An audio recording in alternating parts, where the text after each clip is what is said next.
किसी ने बड़ी कमाल की बात कही है। मंजिलों को पाने से पहले अपने हौसलों को चट्टान किया है मैंने। यूं ही नहीं परखना सीखा इंसानों को, ज़िंदगी का हर इम्तिहान दिया है मैंने। हेलो, बड़ों को प्रणाम, छोटों को प्यार। मेरा नाम है मनोज कुमार। साथियों, यदि मैं आपसे कहूं कि कोई शख्स कलाकार है, मॉडल है, टीवी होस्ट है, मोटिवेशनल स्पीकर है, तो आप कहेंगे कि इसमें क्या बड़ी बात है, इसमें उन्होंने कौन सा तीर मारा। साथियों, आज जिनकी मैं बात करने जा रहा हूँ उनमें ये सभी गुण विद्यमान हैं, लेकिन ये हैंडीकैप हैं। इनके कमर से नीचे का पूरा हिस्सा पैरालाइज है। जी हाँ, आज हम बात कर रहे हैं आयरन लेडी मुनीबा मज़ारी की।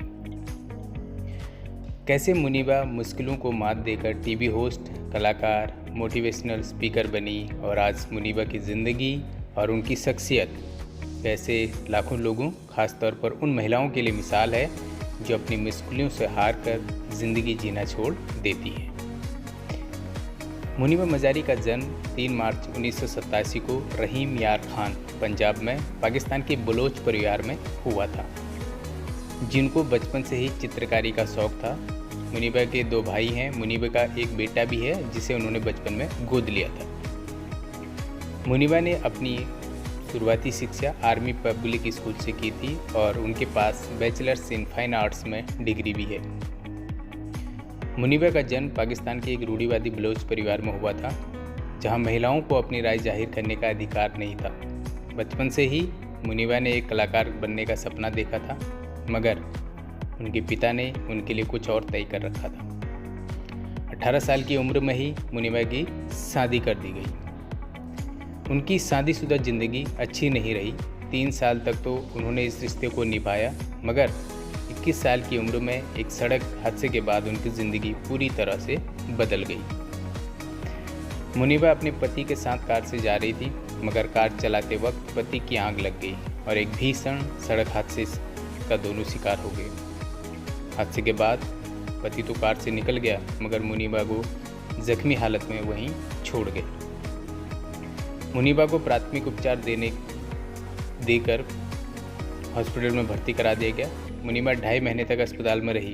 एक दिन डॉक्टर ने उन्हें आकर कहा कि तुम अब कभी भी अपने पैरों पर खड़े नहीं हो पाओगे। मुनीबा ने जैसे तैसे यह स्वीकार किया।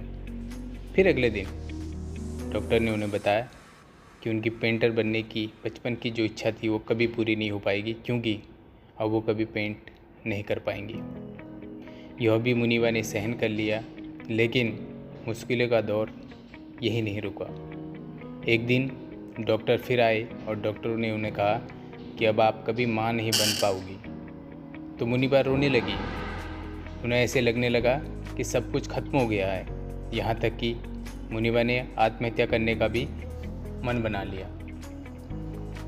मुनीबा खुद के अस्तित्व पर प्रश्न करने लगी, ईश्वर ने उन्हें जिंदा क्यों रखा। मुनीबा दिव्यांग हो गई थी और इस हालात में, जैसा कि ज़्यादातर कमज़ोर लोग करते हैं, उनके पति ने भी वही किया और मुनीबा को तलाक दे दिया।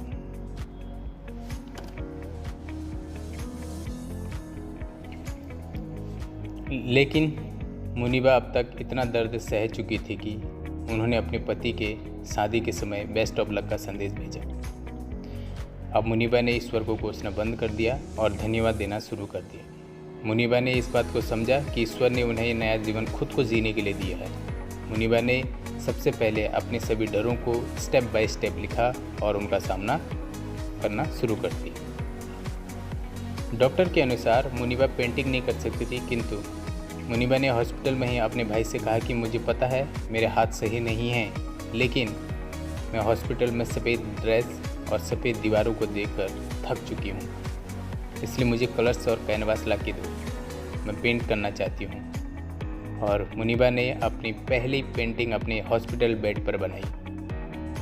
यह एक अनोखी थेरेपी थी, मतलब वह बिना कुछ कहे अपनी कहानी बयान कर सकती थी। इसके बाद उन्होंने बहुत सारे पेंटिंग बनाई। धीरे धीरे उनकी कला को पहचान मिलने लगी। व्हील चेयर पर बैठकर ही मॉडलिंग की दुनिया में उन्होंने कदम रखा और शोहरत बटोरी। मुनीबा ने एक बच्चा गोद लिया ताकि दुनिया में माँ बाप के प्यार से महरूम किसी बच्चे को भी प्यार दिया जा सके। इसके बाद मुनीबा ने ज़िंदगी में फिर पीछे मुड़कर नहीं देखा। व्हील चेयर पर होने के बाद भी मुनीबा ने हर वो काम किया जो व्हील चेयर पर बैठने की वजह से मुश्किल था। मुनीबा ने इंटरनेशनल हेयर केयर ब्रांड के लिए भी मॉडलिंग की। ऐसा करने वाली मुनीबा पाकिस्तान की पहली महिला थी। मुनीबा ने ईश्वर की इच्छा को पहचान लिया और खुद पर विश्वास करके आगे बढ़ी, और यही वजह है कि जो मुकाम, जो शोहरत उन्होंने आज हासिल की है, अपने पति के साथ कभी हासिल नहीं कर पाती। मुनीबा ने मॉडलिंग कैंपेन किए, पाकिस्तान नेशनल टेलीविज़न में एक एंकर के तौर पर शामिल हुई, यूएन में पाकिस्तान की नेशनल एम्बेसडर बनी, और आज वह लोगों के हक के लिए स्पीच भी देती है, जिसमें एसिड अटैक पीड़ित, अंधे और विकलांग लोगों को मुद्दे, लड़कियों की शिक्षा, यौन शोषण के शिकार और ट्रांसजेंडर समुदाय आदि मुद्दों पर वह काम करती हैं। ब्रिटिश समाचार एजेंसी बीबीसी ने उन्हें 2015 में अपनी 100 महिलाओं की श्रृंखला में शामिल किया था, और 2016 में फोर्ब्स मैगजीन ने उन्हें 30 साल से कम उम्र में दुनिया के शीर्ष 30 सेलिब्रिटीज़ में स्थान दिया। मुनीबा की कहानी किसी भी इंसान के लिए प्रेरणादायक है। तो साथियों, मुनीबा की कहानी मिसाल है हम सब के लिए। हमारे पास सब कुछ होता है, पर हम अपने पैरों की बेड़ियां तोड़ने में हिचकिचाते हैं। लेकिन मुनीबा के पास से तो सब कुछ छिन जाने के बाद भी उन्होंने दुनिया को दिखा दिया कि यदि आपके पास बुलंद हौसले हों और सपने हों, तो अपंगता भी आपके लक्ष्य के आड़े नहीं आ सकती। मुनीबा का ही एक शानदार कोड है, आपके पास जो भी है उसके लिए आभारी रहें और खुद पर भरोसा रखें कि आपके पास एक दिन सब कुछ होगा। तो साथियों, अंत में इतना ही कहना चाहता हूँ कि 1000 बर्फ गिरे लाख आंधियाँ उठे, 1000 बर्फ गिरे लाख आंधियाँ उठे, वो फूल खिल के रहेंगे जो खिलने वाले हैं। Thank you so much. Thanks a lot.